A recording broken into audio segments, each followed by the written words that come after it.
Hello, I'm back with more, well, I guess mail time.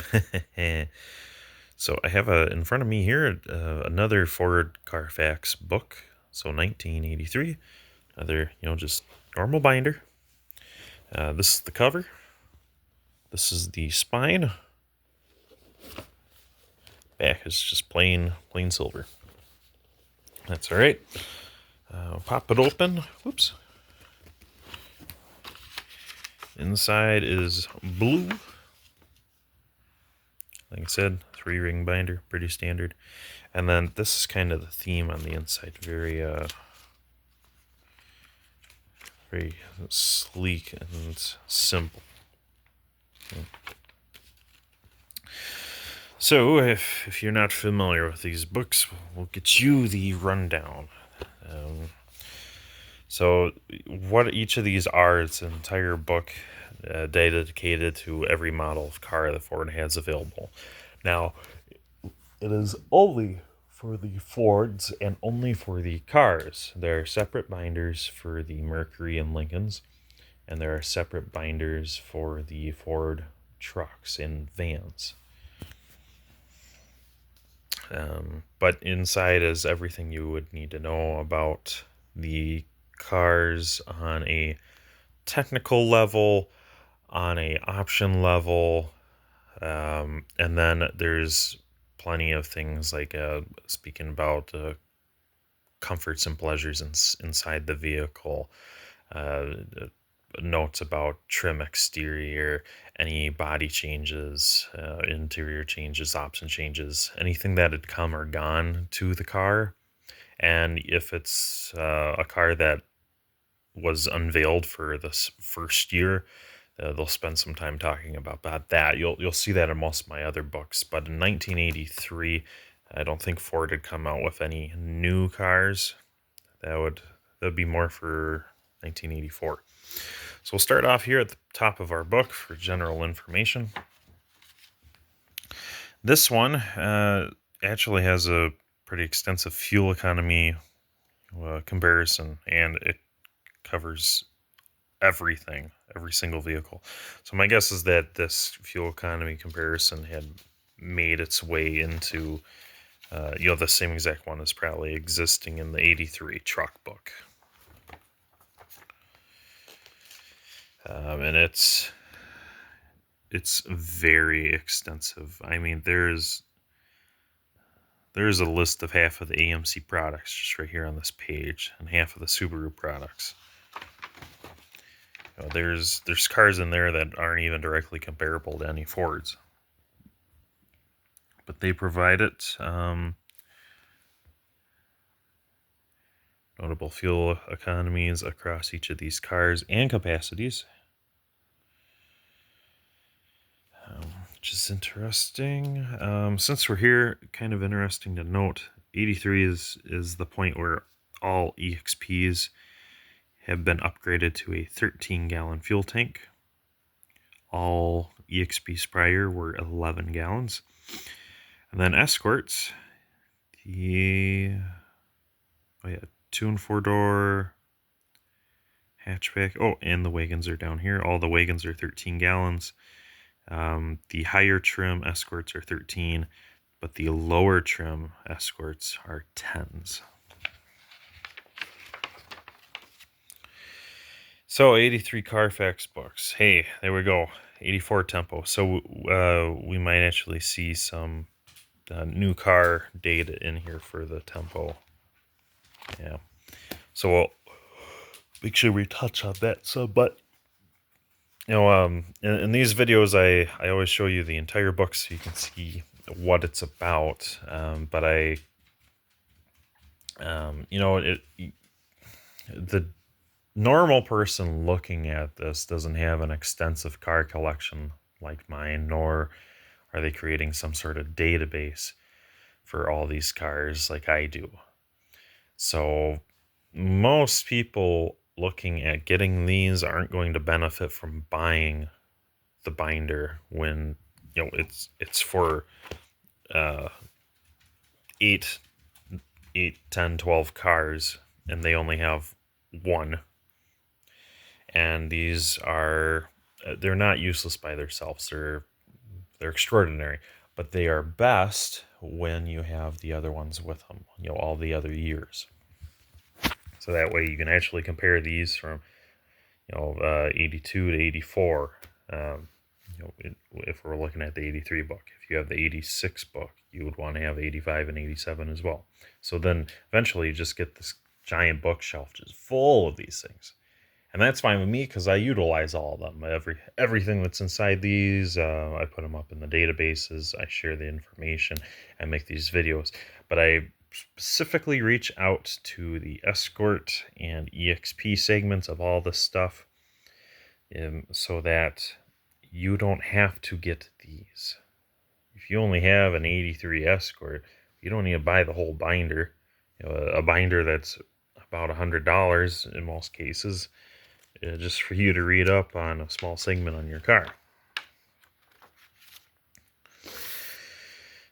So we won't dive into the other cars too much, but we will look into the EXP and Escort thoroughly, and we will spend a little bit of time on the Tempo.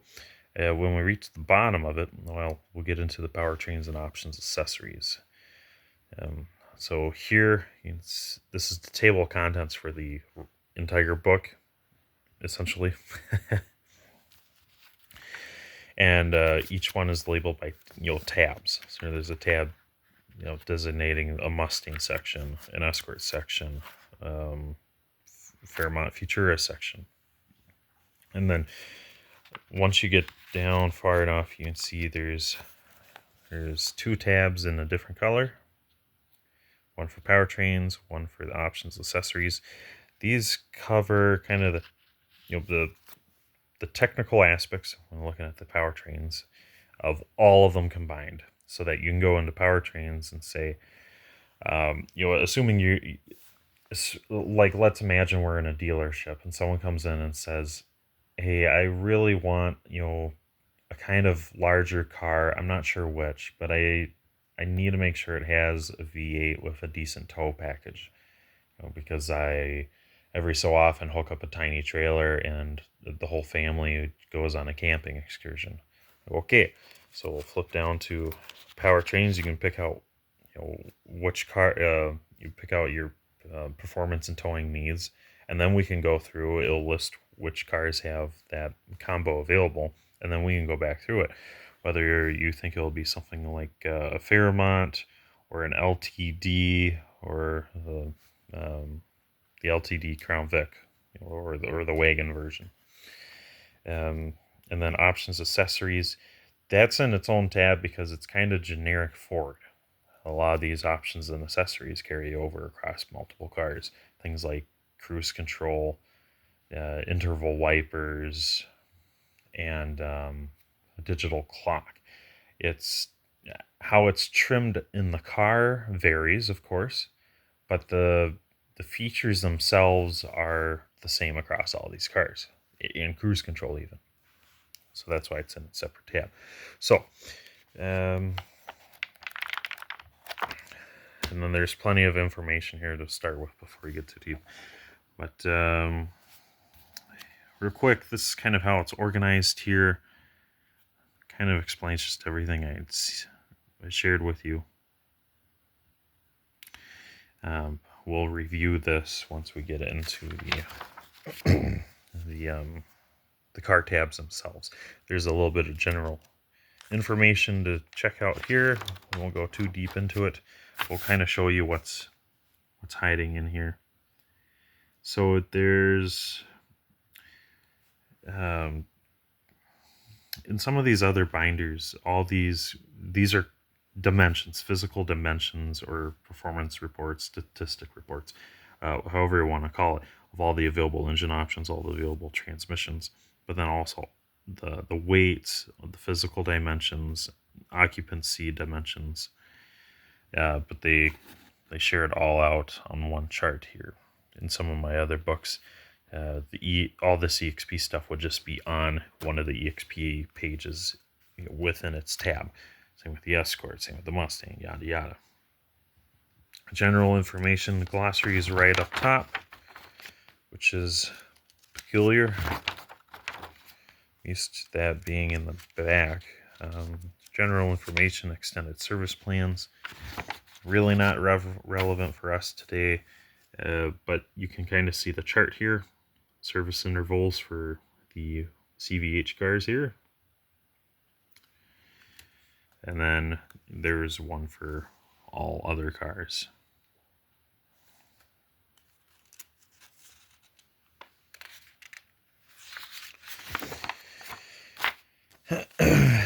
And it keeps going. Bunch of engine options. This is 1983. This is kind of the most optioned year for all Fords. Maybe not for every single Ford, but for Ford cars as a whole, 83 is kind of the golden year. Talk about safety features. Some of it's like security. Some of it's performance like brakes. Some more general safety. They talk about some construction process, some design features, some extensive testing, some optional things like these really kind of scary fixtures for children. And then we get into chassis. Suspension and steering systems. They actually give a really good cutaway and engineered drawing of each of these systems. So the one for the EXP, Escort, and Tempo, that's exactly what it is. That's identical to what you'd find in the car, and talks about some aspects of it.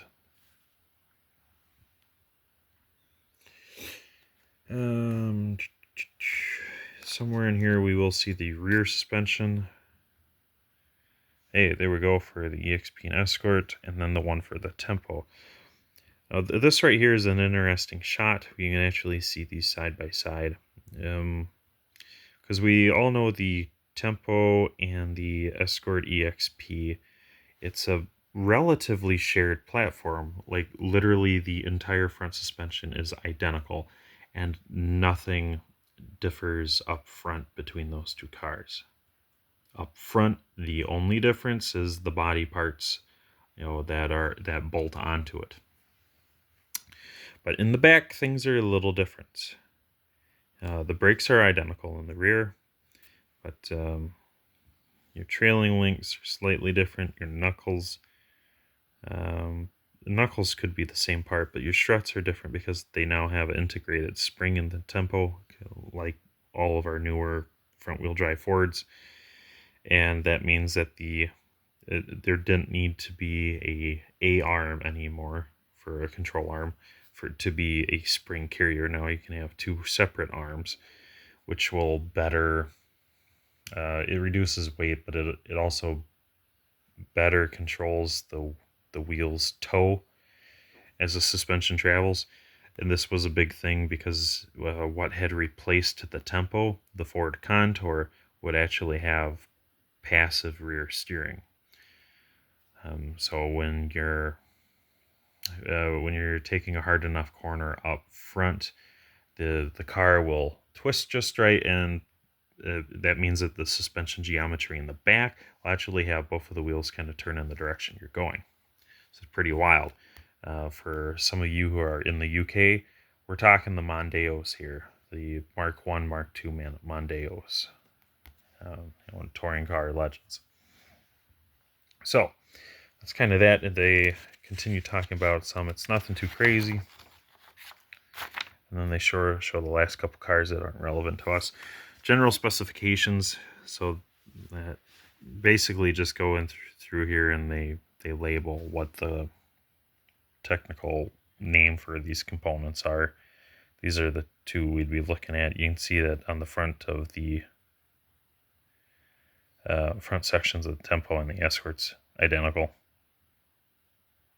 like to a T, because all of the parts are identical. And then the rear is where things changed a little bit here.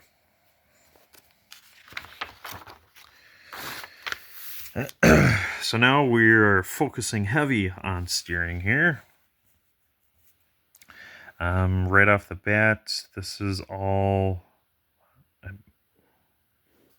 That is, I think, Mustang steering. Yeah, Mustang Fairmount Future steering, but this is Escort, EXP, and Tempo rack steering. Like I said, it's identical across all those cars, and the power steering version of that. Nothing too crazy.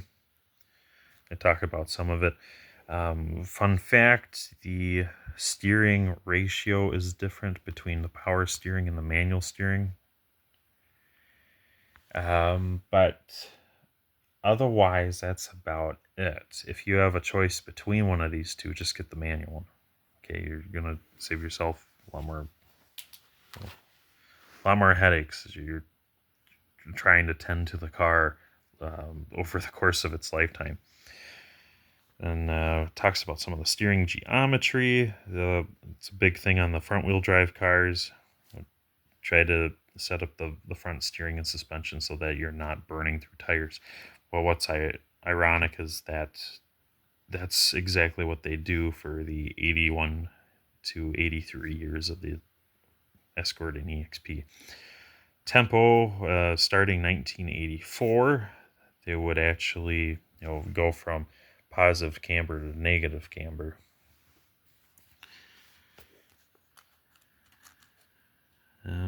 Braking systems, nothing too crazy. You know what we have for brakes, but then it gets into the unibody construction of these cars.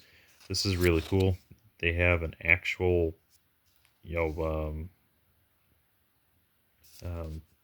body illustration here of the whole car as a cutaway, and then they label each of the parts quite well. Oh, maybe that's all they provide for the front wheel drive cars. Talk about some of the tire stuff, which is redundant considering, well, maybe not redundant, but irrelevant, being that there's so many different tire options. Plus, it's 1983. No one's using these tires anymore. Corrosion protection. Yeah, a lot of the parts on our cars are galvanized from the factory, from the get-go.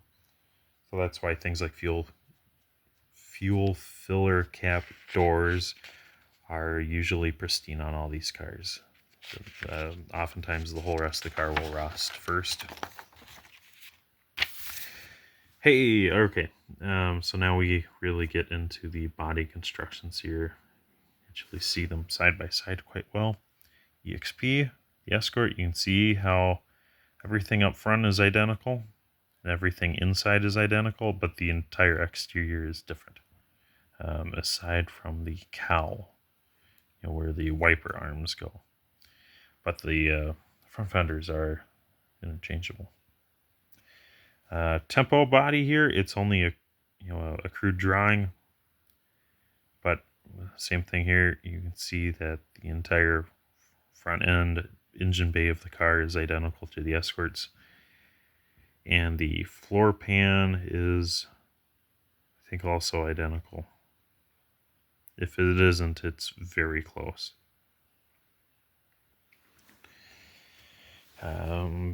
More body construction. Oh yeah, so this is more in regards to the interior. So insulation, soundproofing. Yep, the panel up on top above the headliner. A lot of little mastic pads just strategically placed so they could have as few as possible while suppressing as much noise and rumble as they could. Mats behind every large plastic interior panel, mats underneath every section of carpet, and then foam where it says dashboard cowl absorber. It's kind of pinned to the interior side of the firewall. Same story in the Escort. It's all the same, just the Escort headliner is different.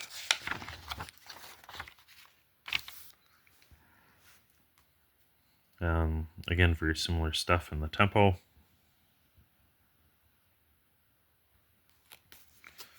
And then they just keep going for all the other cars. Coming up on the end of the general information, talk about some of the body sealing and body prep, seat constructions, seat belts, door constructions. other odds and ends. Trailer towing. Towing kind of opens up into a larger segment here. Not sure if they're going to list. Well, they will list our cars. So tempo is what it's showing for towing specs. Now, the second generation of tempo may differ. It did have a couple body changes along the way, but the car as a platform remained the same. So all that may be similar across all the years. I wouldn't know. Escort and EXP, this stuff kind of never changed. This trailer weight, though, it was increased. I think 82 and 81 had this at only 500 pounds, and now it's gone up to 1,000. But still, the most weight you can have on the ton is only 100 pounds. And that's because the only way these hitches are mounted to these cars is by bolting it onto the bumper, which is suspended from the car on, the kind of 5-mile-per-hour bumper shocks.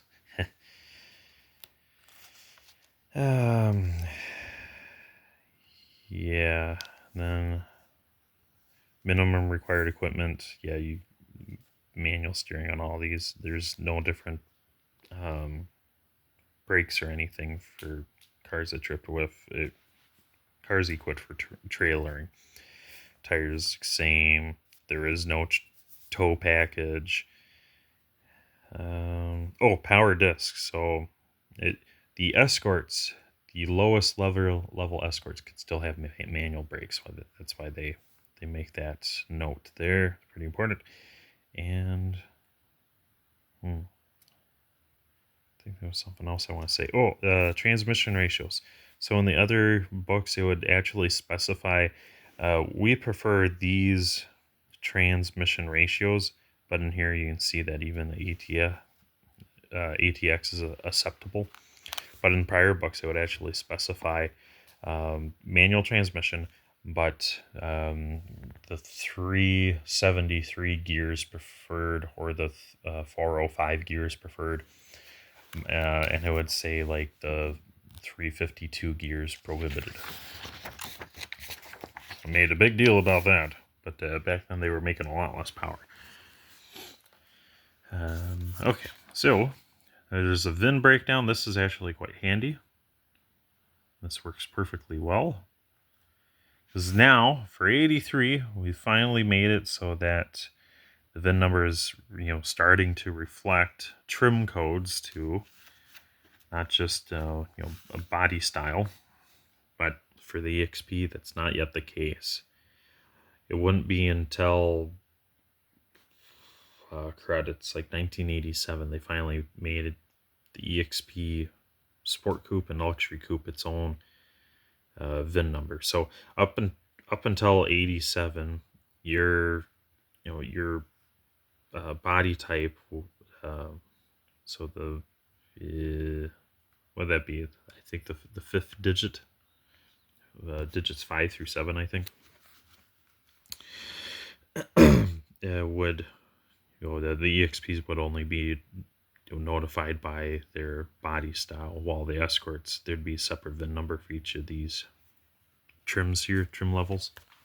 That would come much later for the EXP, right before it was retired. And there's a decoder here for the door sticker, depending on what your car could be located on, the door itself or the door jamb. I have decoders for that too. I'll have the link for both of those in my description. And then some useless metric conversion. Now we can finally get into the goods, the EXP section. We're at the EXP tab. Right off the bat, you do get a small table of contents. There's only a few pages here, so that's why this is crazy short and looks quite empty. So we will start at the front. And then for additional information, a lot of this stuff we had already looked at earlier. So this was all in the general information tab that we had gone through already. So it's only this top portion here. I think only 8 pages for the EXPs. And then on the powertrains page, it says where to find this information. So we'll do that towards the end. First page, all right. So 1983, what's new for the EXP? They've added the 1.6 EFI high output engine. There's now a 5-speed option, and that's actually standard for all EXPs. You won't find any 4-speed EXPs from here on out. Meaning from 83 to 88.5, no 4 speeds. You will have 5 speeds or occasionally an automatic. That's it. Along with the transmission change came a final drive ratio change for the transmissions.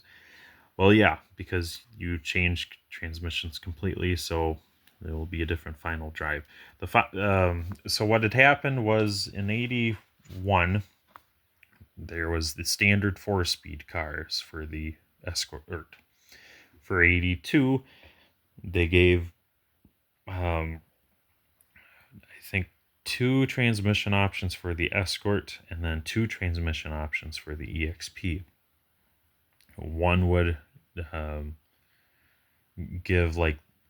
one would be the standard gearing option. The other one would be quicker.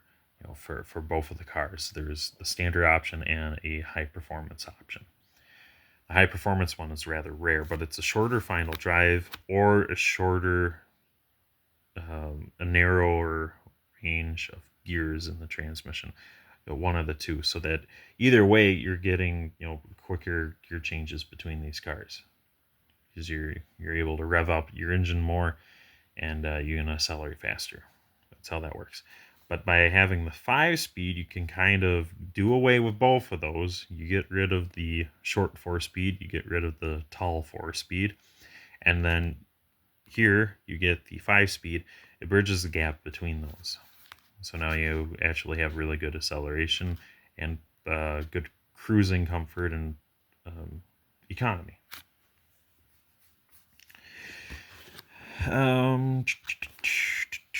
Carrying on, remote control locking fuel filler door. Yeah, that's kind of the vein of my existence, the remote filler door. That's kind of a turd. There's a little plastic quick release right here, just inside the driver's side of the car. It's up against the inside of the rocker.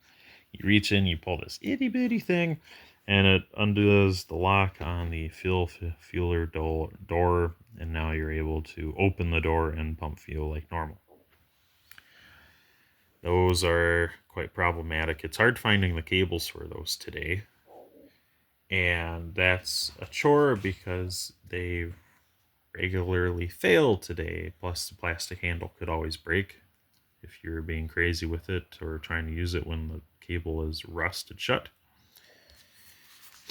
13-gallon extended range fuel tank. Yep, that's now standard on all these here. Upshift indicator light for the manual cars. Very cool. Trailer towing limit now upgraded 1,000 pounds. Yep, you mentioned that.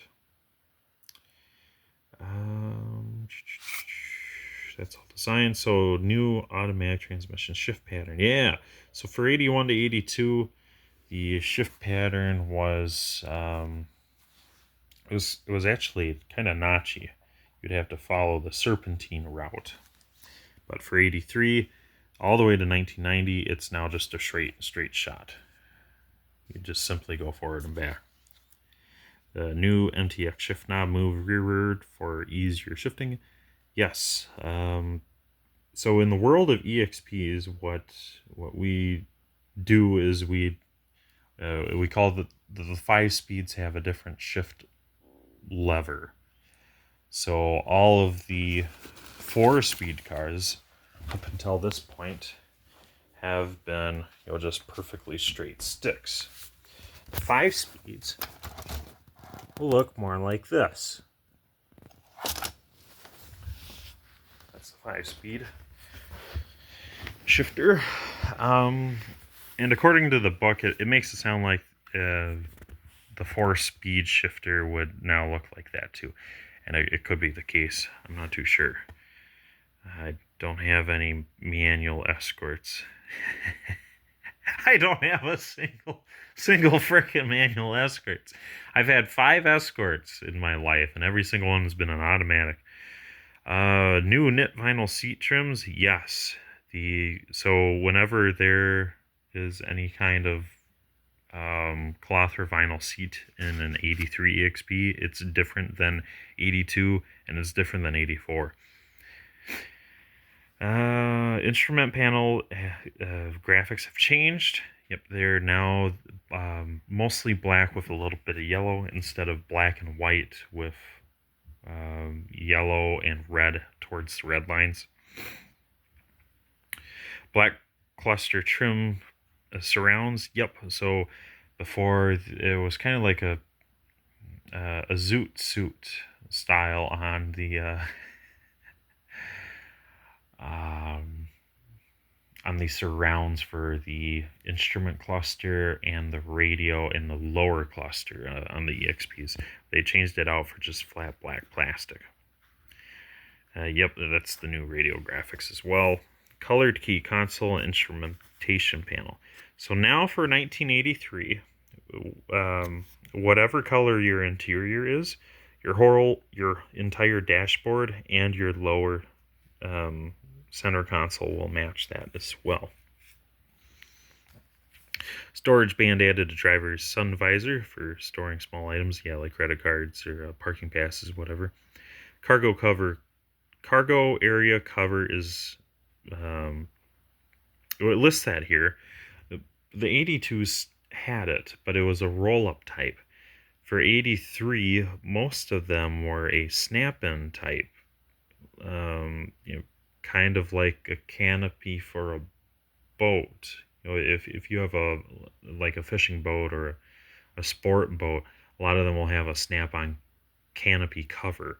So when you're not using it, you can put on this canopy, and it only covers the passenger area. It's like that, kind of like button-up pants. You'll have one of those buttons every 8 inches, whatever. Additional color-coordinated interior appointments adopted. Yep, I had mentioned that.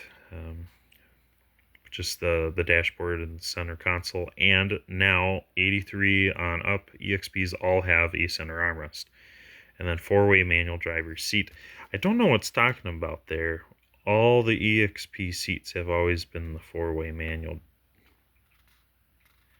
It's been like that on the passenger side, too. But for 1983, I think this had introduced height adjustable. And maybe that's what it's trying to refer to. We'll see if they mention that later in the book at all. Options, new marketing program with 5 distinct spec packages. So now you actually have trim levels for EXP. That's huge. The problem is in this book, they don't label them. We also have new sport seats. There's on one of the top trims, you actually get sport buckets. They look like Recaros. The SVO Mustang seats is basically what they are. Stronger alternator. TR performance suspension had been revised, or more likely they added just more options. There's more wheel options. Right hand remote control convex mirror. Not sure why that's there, because they did not standardize it. It's still optional on the lowest level EXPs. All right, major features. There's a long list here. We'll just scroll through so you can read most of it here. Most of it's similar to or the same as 82. That's all right. Feel free to pause as necessary.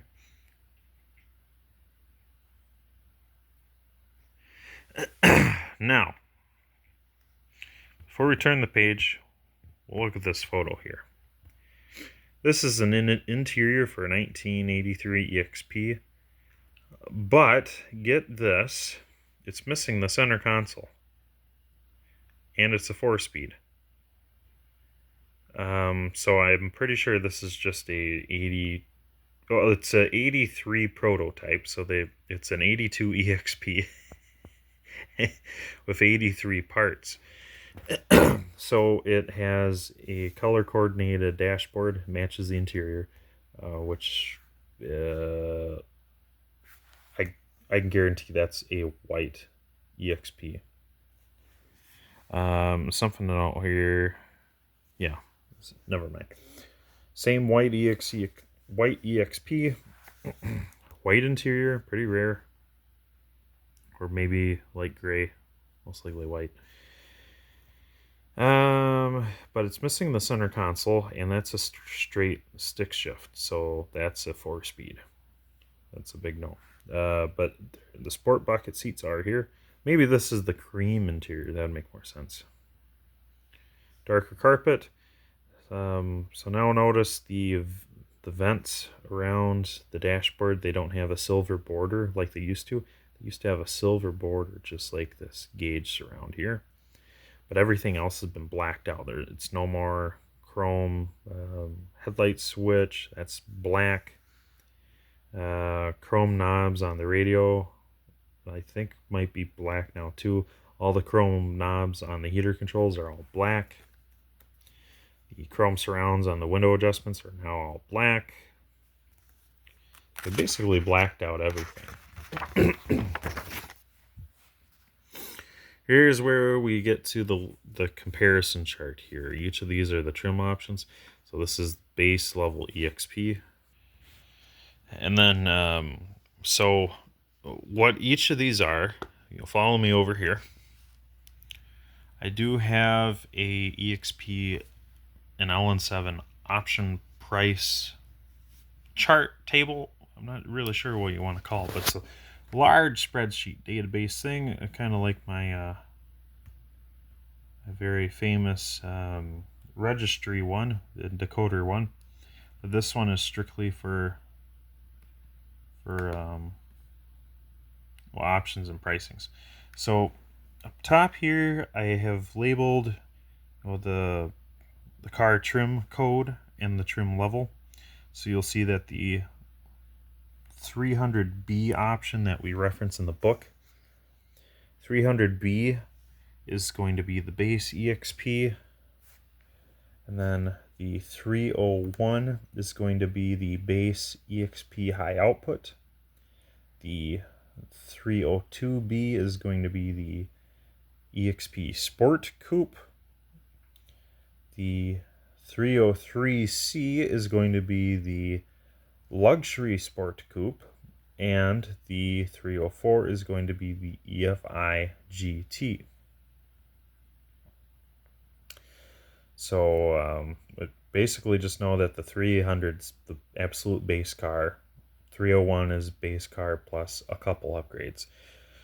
So like on this 300, you're allowed like 0 options. 301 is where you'll have the base car but with options.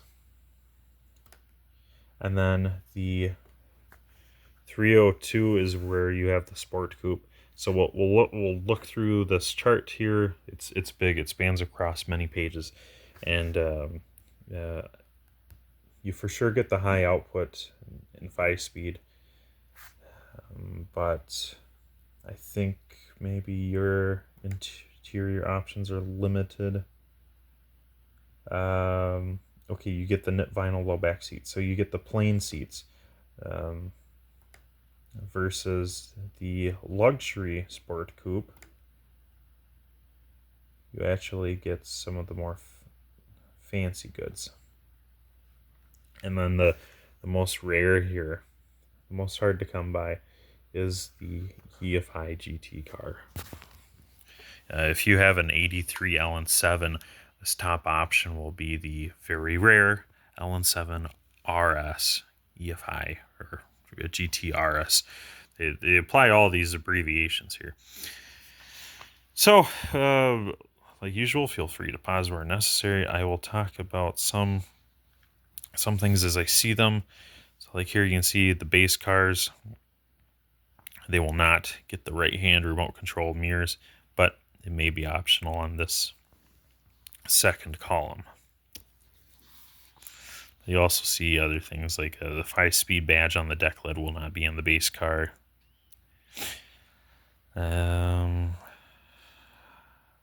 some of these wheels, you will get the TR suspension on these top two trims, the Luxury Sport and the EFI Sport.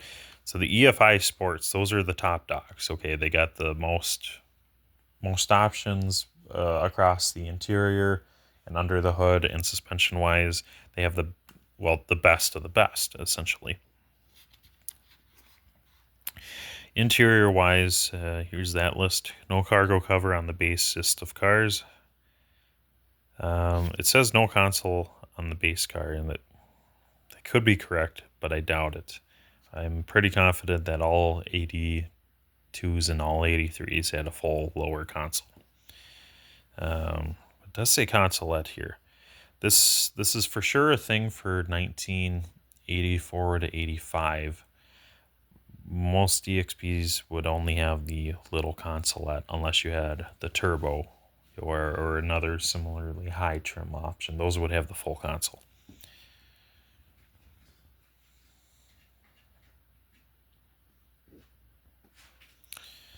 A lot of radio options. Some of the seats here.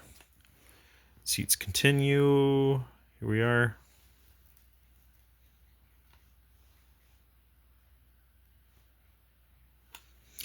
This was kind of interesting. You saw in the photo the EXP dashboard had 4 vents in it because it's an AC car.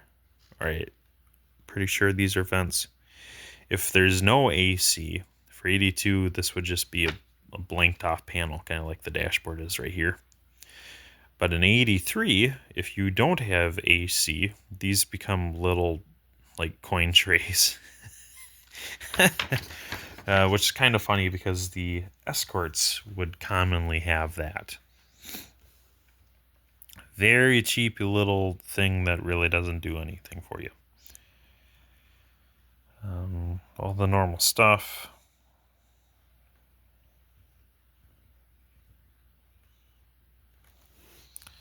Transaxle, again, I don't... Maybe the basest of cars had a 4-speed, but I can dang near promise all of them are 5s.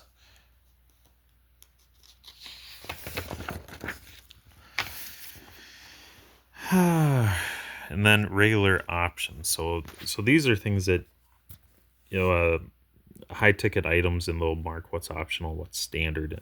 This best depicts each trim level. So you can see air conditioning will not be on the base car. Rear defrost, which was standard on all EXPs in 82, it would only be on everything but the base car. Tinted glass, again, not on the base car.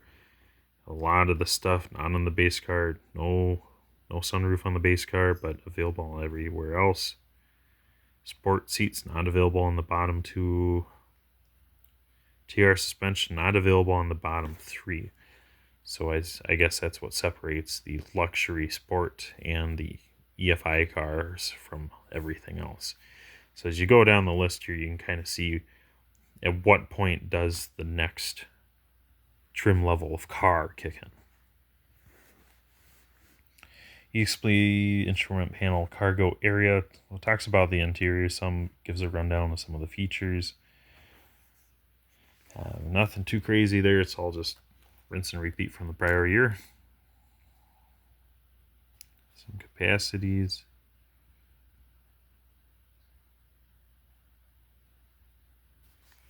Other specifications. And then here are your engine powertrain options. Now we'll dive into the Escort. Escort really didn't have a big year for 83, all things considered, because they just took everything existing from prior years and continued using them. The only difference is you do have a 5-speed available.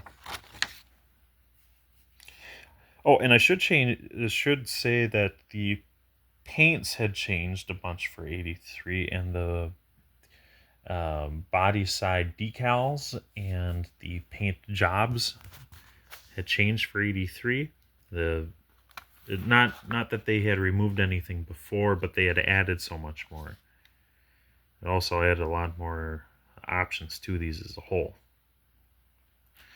So a lot of these changes here for 83, you see it's mostly just the performance stuff. The EFI engine, the now 5-speed transmission, there's new final drive ratios. Well, yeah, it kind of goes with the transmission. Optional electronic clock, incorporates stopwatch feature. I don't know why they spell this out because the 81 to 82 clocks do the same exact thing. Clear vinyl protection, body side protection. Yeah, I've seen those on rear fenders. It's kind of like an additional vinyl film to help keep rock chips from forming, even though that's not really where they form unless you just drive up and down gravel all the time. 4-position blower added to the heater defroster. You know what? That would be something special. The EXPs have all had that. I think it is 3 for the non-AC and 4 for AC cars. But it's funny because even the AC in my 81 is like this. Anywho, locking filler door, yeah, that crazy thing. Upshift indicators, which I think those were already present though, depending on your trim. Design, new simplified series. Yeah, so they shook up the trim levels on 83 cars, and they would do it again, if not 84, a few years later. They shake up the trim levels on like all these cars. The trims of 81 to 82 changed. They got rid of the SS, changed it for a GT. At some point, they had relabeled some of these. Maybe it's a few years from here. They get rid of the GLX and they change that out for I think GL, and then the GL becomes L and L becomes Pony. A lot of stuff that's hard to track as years go on with these. New body side molding. Oh, on the GL. Okay. Yeah, so they're adding some stuff from the so some of the higher trim features are bleeding down into the lower trims like they oughta. Up towards the top, more itty bitty little crap. Like next to nothing. A bunch of TRX stuff, which is wild. I don't know why they.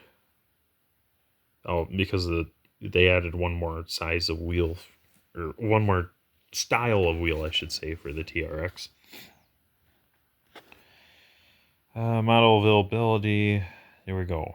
Plain as day before. You'll notice in other years that like the wagon will only come in certain trims. Eventually, there won't be an L wagon. There won't be a base model wagon. There will only be a premier wagon as we get towards the end of the Escort, generation. Standard features. I'm not going to talk about these at all. Just feel free to pause if you want to sit and read them. The interior for the Escorts did not change at all compared to the prior years, but they did add the sport bucket seats. Remember what they showed in the EXP. Those are now what's inside the GT cars.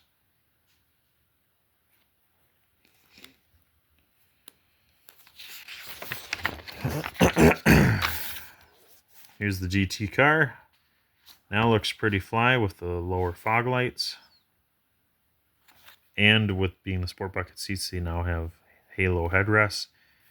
Here's those sport bucket seats, and there's that lower console I keep talking about, but don't see in the book. A lot of cool stuff on the GT cars, especially if you have the EFI.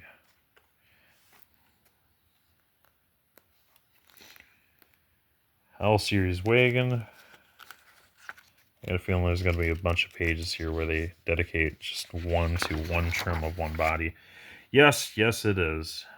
So now GL wagon. Short and sweet. GLX wagon. This is the most loaded wagon of wagons.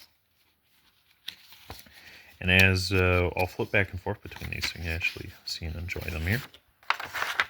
So base wagon, premier wagon, base wagon, mid-tier wagon, premier wagon. It's funny that this one is so high of trim because it's clearly lacking a roof rack and a sunroof. And this one clearly has the roof racking. Crazy, man. Crazy. Oh crud. They only wanted to talk about the GT and the couple wagons, I guess. No love for the 4-doors. No love for the sedans. Again, just spend too much time rambling about this stuff, as most of it was the same as the prior year, aside from a couple things I had already mentioned. But if you notice, this is already becoming a pretty long video. That's because 83 was a special year for all these. It'd be the year of the most options, and Ford as a whole is kind of different. All the cars as a whole had more to them. They took more pride in like all their literature. It's a little bit more fancy. But what's funny is in 1984, it's like they had lost half their money, because come 1984, everything would be reduced. All the cars would be less fancy, less special, less optional. They would all be cheaper. Most of the cars would just become base models. And then it's also reflected in all these books, oddly. All the 84 books look pretty lame compared to prior years, and very dull, and they got rid of half of the colors on all these cars. One thing I did want to look here, if it says anything about the vent windows. Those are pretty rare.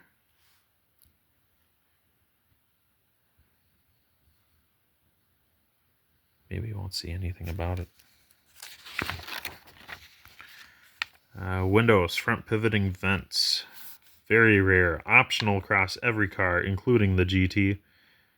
So in 83, you could have a GT with vent windows. Awesome. But those vent windows, they're heavily sought after, and they're crazy rare. I don't know how much it costs to have them, but hardly any of them came with it. Because of that, people go fruity over them.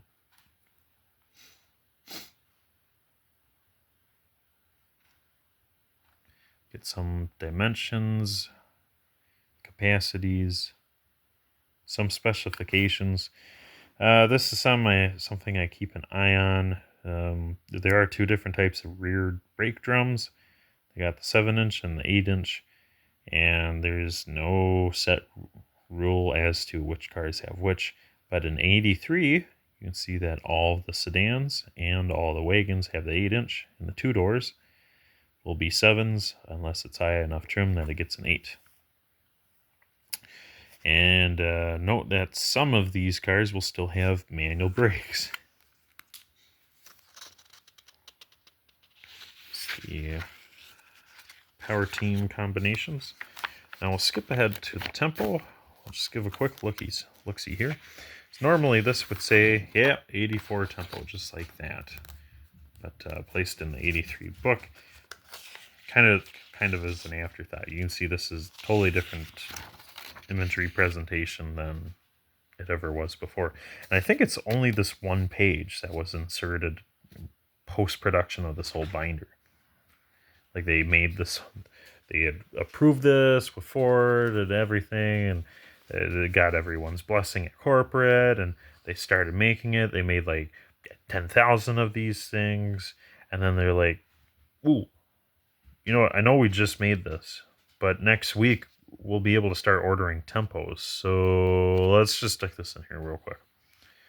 We'll pause off the shipment for 4 days. Let's just get all the info in here. So they stick this one sheet in here. You'll see this into some of the other books. Okay. So normally they will say like 1984 on this one page, and it would stand out in different colors so that you know it's not part of the 83 lineup.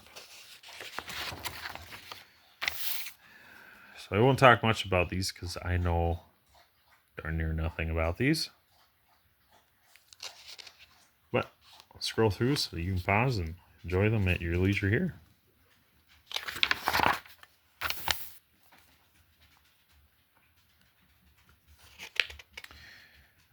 But note how these already have the 1985 Escort steering wheel. The steering wheel you won't see on any of the Escorts and EXPs until 85. Oops, sorry. Someone drove by, I got a little distracted.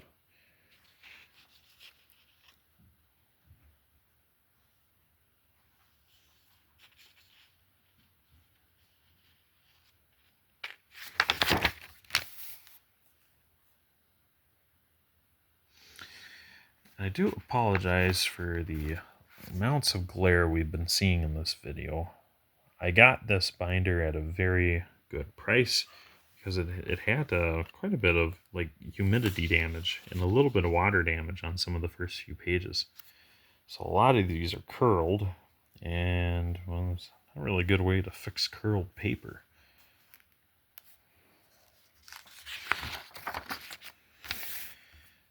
But before I could do this, I had to go through the whole book and separate every page, make sure they weren't going to stick again in the future. So I think we'll be a-okay. But the good news is there is no obvious damage aside from a little bit of warpage on some of these pages. Oh, good golly. So we reached the end of the tempo page segment, and look at this. There's like a whole bunch of note pages here for the tempo. Look at this. Look at this. It's like you would go in through here, and when the dealers get an update about the tempo, it's like you're supposed to go in here and go, oh yes, we have the tempo bulletin of 583. Let's jot that down. Yes, from here on out, all tempos will no longer have something silly. But what would happen though is like for somewhere in 85, Ford would start putting third brake lights in all these cars. Towards the end of 85, and some of the early 85s would be like that too. So there would probably be a print off page to stick in here like that first tempo one we saw. But this whole note section is wild. I mean, it's many pages of just lined paper. But that kind of concludes the car specific stuff. We'll head down over to the powertrains tab and spend a little bit of time in there. Nothing too crazy. Mostly interested in the comparisons. Here's that index. We'll talk about, well, a lot. All their emissions controls, not interested. More emissions controls, not interested. Powertrains, and it's always ordered from smallest to largest, so our CVHs are always up front.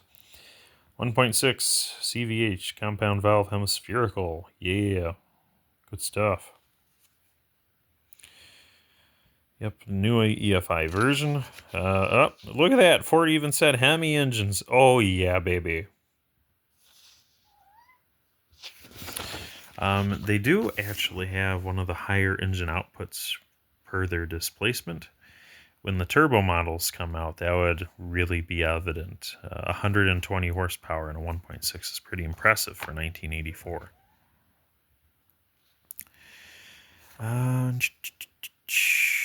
Here we go. It talks about the high output, which is great. So for 83, they officially released the 1.6 high output.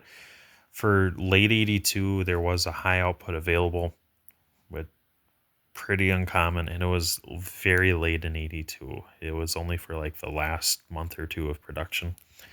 So only roughly we'll say about 10% of cars could have had that option. So in all reality, only about 5% of the 82 cars would actually get it, because a lot of trims are not eligible for it.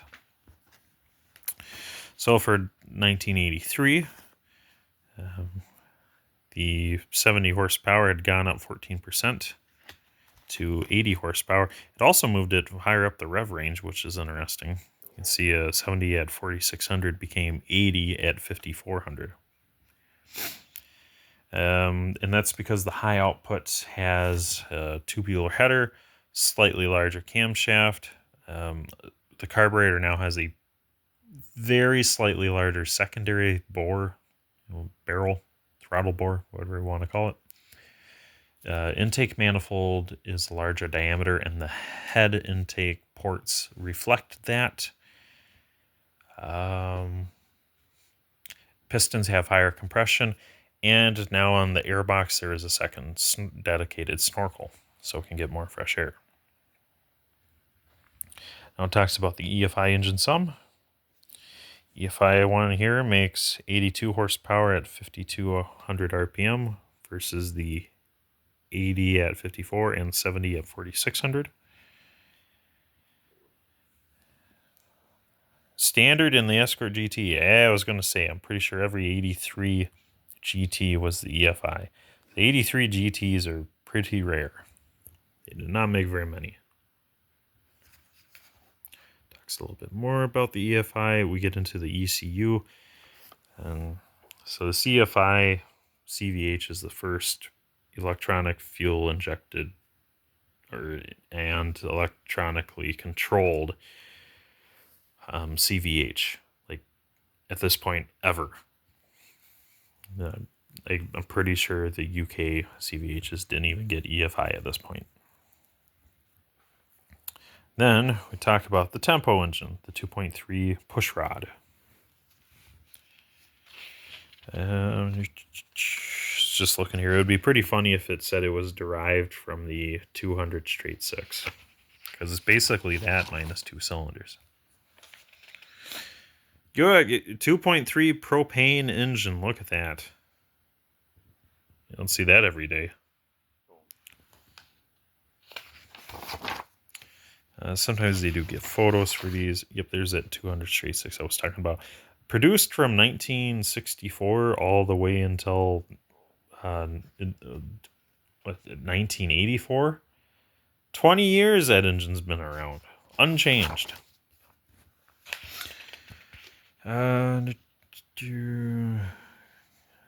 Accessory stuff. It talks about the DuraSpark electronic ignition that our cars have.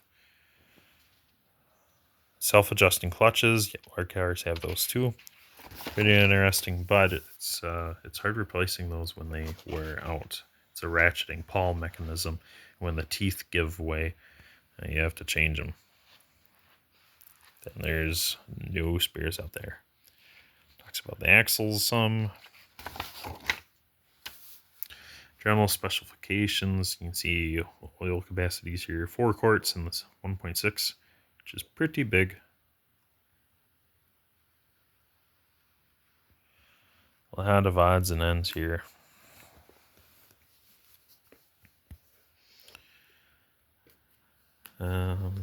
Alternator info and battery info. Camshaft data. Clutch data. This is neat.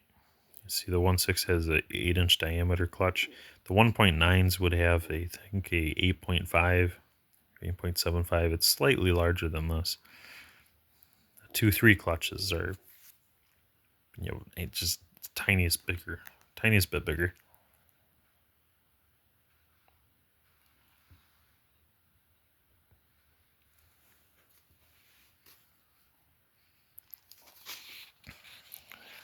Alternators again. Transmission. So they list each of the transmission ratios here. Engine application. Here's our 1.6s, all these bottom ones here. So everything below my thumb is what you'll be seeing. And yeah, you can see a bunch here. This one here is the normal 4-speed option now. This is the close ratio option. The difference is the third and fourth gear. It's otherwise the same as the wide ratio. This next one down is the fuel saver. It's very, very interesting. First gear is taller, second gear is taller, third and fourth are the same, final drive is the same. Oh, that's because that's on the tempo. They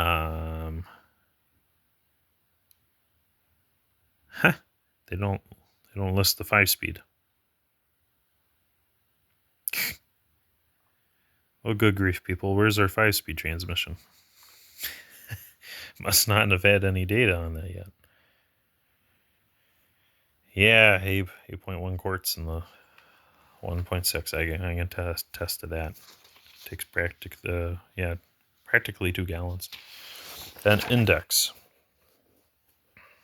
An index for the options, and that's supposed to be on this next page. So let's address that right now. That goes there. This goes here.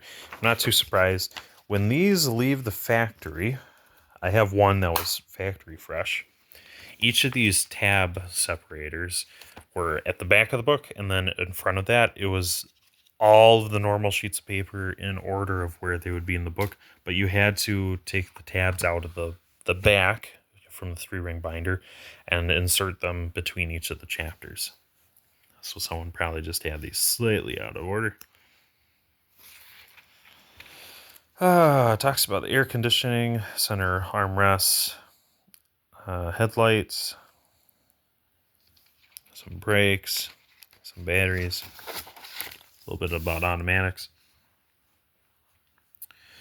Bumper guards, the clocks, the center console. They do go over some specific cars, Mustang, LTD, Escort one here, cold weather groups, or the clock stuff. We have defrost, diagnosing lights and idiot lights, stuff like that. Other lights within and around the car, boot lid releases, emissions systems, engine options here, the 1.6 EFI. This is one of those promo photos where it's got the special valve cover on the 1.6 EFI.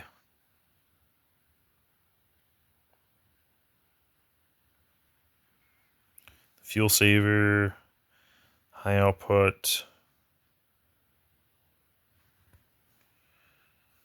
and dives right into the 2 3s.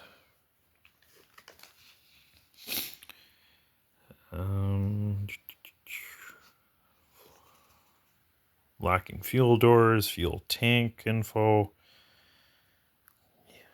tinted glass, block heaters, lighted entry. That's not for our cars.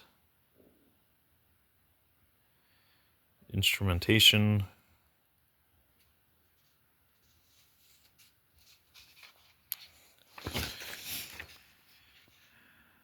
The 2-way tailgate on the LTD wagon's really cool. Light groups and everything but the EXP.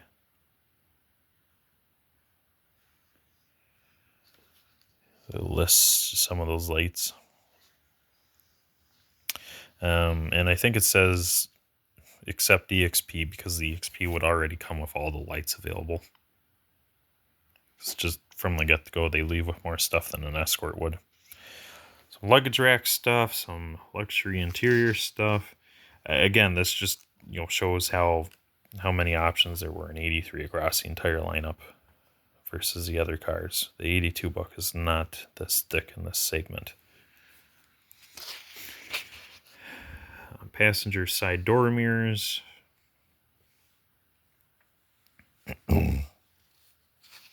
Visor mirrors. color keyed door mirrors, two-tone paint. That's some of the stuff I was talking about there.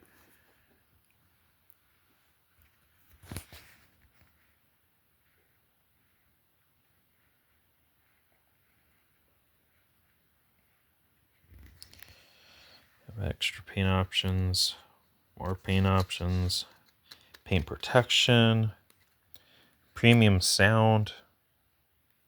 This one's neat because whatever car that's in, it's actually incorporated. In all of our Escorts and EXPs, you would see this badge and this knob, and it would be on a little placard that kind of hangs off of the bottom of the dashboard.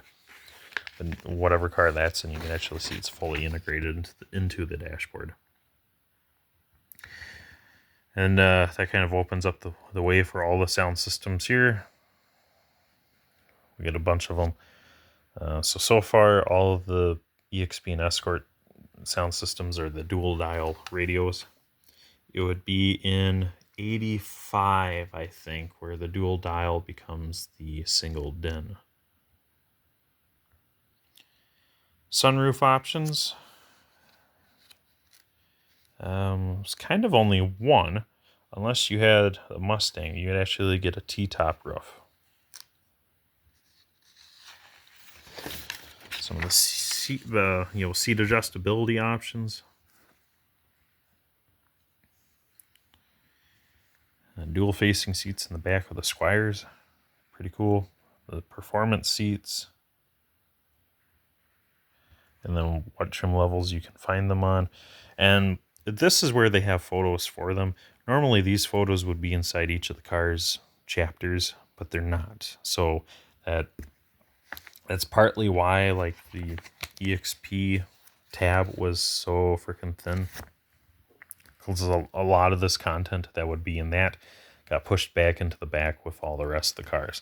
And that's also why this options section is so thick. More seat stuff, and we get into the Shearling seats, the sheepskin seats. The Woody Squire options, which is very cool. Get those on the Escorts. Steering wheel options and steering options. Tilt wheels. Stripe packages, yeah. So 83 started the hockey stripe option for EXPs. Very cool. And other accent stripes and stuff. Handling packages, suspension packages.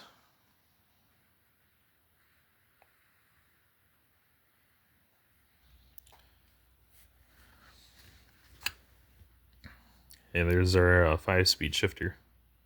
The cornholio pattern, I call it. Tire options, towing package options. Again, transmission options. Talks a little bit about that. Actually, kind of just defines it a little bit better. Says where you'll find it a little nicer too.